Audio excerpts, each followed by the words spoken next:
Hello! నేను ఇంతకుముందు ఒక వీడియో పెట్టాను కదా! దాని కంటిన్యూషనే అనమాట ఈ వీడియో. ఈ వీడియోలో ఏంటంటే మేము స్టాక్‌హోమ్ నుంచి కిరునా వచ్చాము. కిరునా అనేది ఒక ఆర్కిటిక్ ప్లేస్ అనమాట. ఇది స్వీడన్‌లోనే ఉంటది. ఒక స్టేట్ అనమాట. బట్ ఇక్కడేంటంటే మాకు నార్మల్‌గా టెంపరేచరు +5 ఉంటే ఇక్కడ -5 ఉంటదనమాట. ఎగ్జాంపుల్‌గా చెప్తున్నాను. అలా ఉంటది. ఇక్కడేంటంటే అక్టోబర్ నుంచి మే వరకు ఫుల్ స్నోలో నిండిపోయి ఉంటదనమాట. ఎప్పుడైనా పడుతూనే ఉంటది. స్నో అలా పడుతూనే ఉంటది. వాళ్ళు క్లీన్ చేస్తూనే ఉంటారు. ఈవెన్ రన్‌వే పైనైనా, రోడ్డు పైనైనా ఇలా జరుగుతూనే ఉంటదనమాట.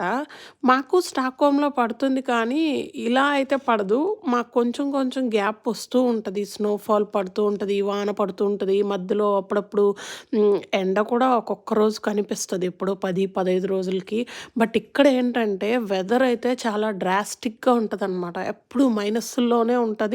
చాలా ఫ్రీజీగా ఉంటది. బట్ ఇక్కడికైతే రావాలని ఎప్పుడో అనుకున్నాము. సో, అది ఇలా కలిసొచ్చిందనమాట. బట్ ఎయిర్‌పోర్ట్ అయితే మాత్రం చాలా చిన్న ఎయిర్‌పోర్ట్ అనమాట. మాకు ఇలా లోపలికెళ్ళాము, లగేజ్ వచ్చింది, బయటకొచ్చేసాం. అంతా 5 మినిట్స్‌లో మేము బయటకొచ్చేసాం అనమాట. 5 మినిట్స్‌లో బయటకొచ్చామంటే మీకే తెలిసుంటది ఎంత చిన్న ఎయిర్‌పోర్టో అని.